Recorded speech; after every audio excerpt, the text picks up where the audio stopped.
Welcome to part 3 of this 7-part series about fulfillment for parents. In the previous episodes, I talked about fulfillment and why it's important, and I said how I've summed up my learnings into 5 keystones that I'm going to hand over to you in one neat package. In today's episode, I'll talk about keystone number 1. So, the first fulfillment keystone. This is holistic vitality.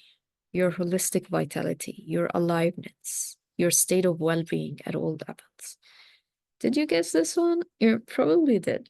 Well, vitality is the key to ultimate energy, to your expansive capacity for life. It is what you need to be able to handle everything that comes your way. And it's important because it allows you to make the most of your resources. And I'm talking here about your inherent resources, which are your physical body, your emotional capacity, your mental and focusing skills, your energy.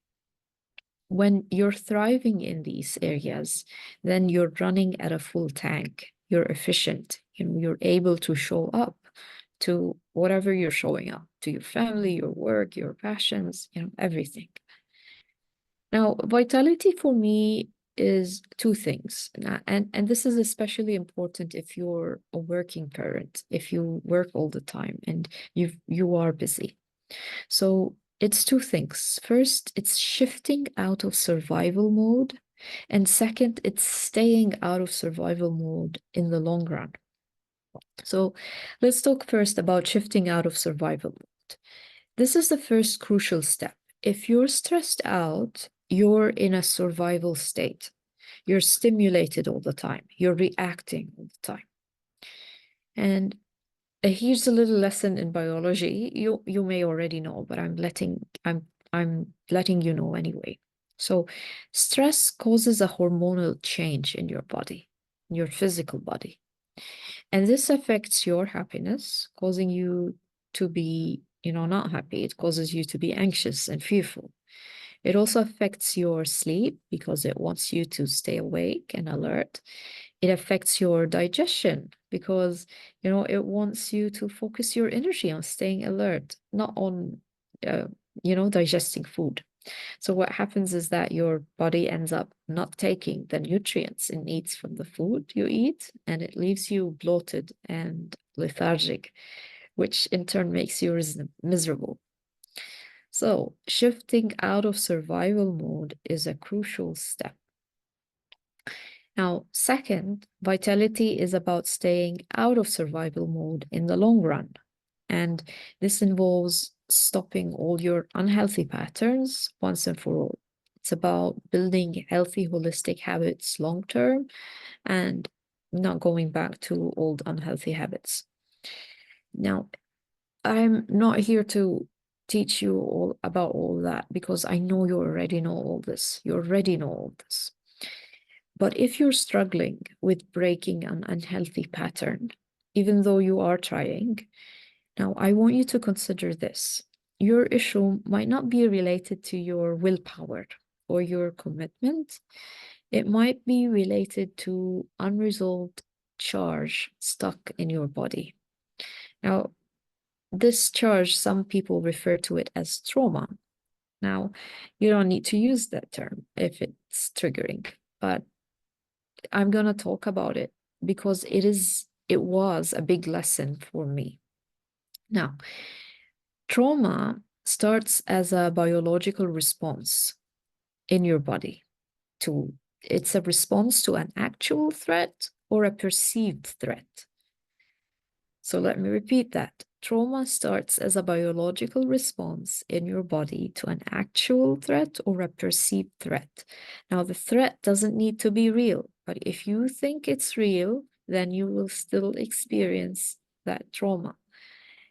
Then your body will have a charge that makes it want to contract as it expects the threat to happen. And your body will go into either fight, flight, freeze, or fawn. Fawning is people pleasing. That was a big one for me when I learned that. Now, when this charge doesn't doesn't dissipate, it doesn't go somewhere, it doesn't get regulated, when you don't pause to recover, then your body gets stuck, and then they call it, it gets traumatized. So imagine yourself in your childhood, you observed something, anything that you interpreted as a threat. It might have been really valid violent behavior, or it could be, being teased or made fun of, or whatever it was. You as a child believed it to be a threat, and your body responded. Um, Maybe you wanted to fight or run away, but you couldn't because you're a kid, and you're not allowed to run from the classroom, or you're not allowed to hit others, or whatever it was. So um and then what happened is that the charge in your body did not get resolved. You didn't shake it off. It got stuck. And what happened is that you found something to help you regulate, and something, maybe an unhealthy pattern.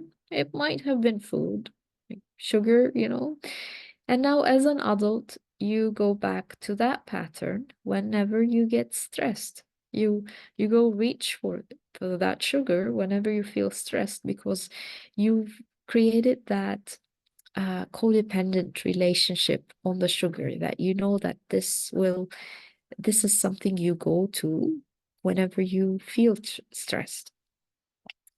Now, see how trauma causes you to develop certain behaviors and certain codependent relationships with foods or habits or whatever it is. And your body feels safe in that habit because it's familiar. Your body, your physical body, your tissues, your cells, they will do everything they can to stay in this habit. It doesn't matter how strong-willed you are, or how much committed you are, your body will remain a separate being. It's like a separate being um, with its own willpower. You can do whatever mindset shifts, whatever daily mantras you can, but they won't work when your body is traumatized. What you need to do is to heal your body first, to release that traumatic charge that's trapped inside your tissues. And then you'll notice that it will be easier for the unhealthy pattern to go away.